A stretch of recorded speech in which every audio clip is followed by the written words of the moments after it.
আমি যদি বলি ঠিক আছে, জামাত ইসলাম মুক্তিযুদ্ধ চায় নাই, কয়জন জামাত ইসলামের মধ্যে কয়জন লোকে চায় নাই?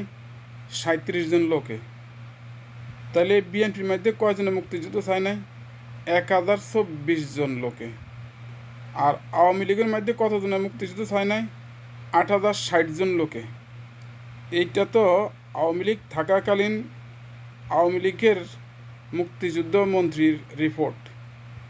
এই রিপোর্টটা করার জন্য উনি 60 কোটি টাকা নিছে সরকারের তহবিল থেকে। তো এই 60 কোটি টাকা নিয়ে উনি এই রিপোর্টটা দিছে যে আওয়ামী লীগের মধ্যে আছে 8060 জন রাজাকার, যারা ওই সময় মুক্তিযুদ্ধ চায় নাই। এরপরে বিএনপির মধ্যে আছে 1024 জন রাজাকার, যে 1024 জন ওই সময় মুক্তিযুদ্ধ চায় নাই। আর জামাত ইসলামের মধ্যে আছে 37 জন রাজাকার, যারা ওই সময় মুক্তিযুদ্ধ চায় নাই।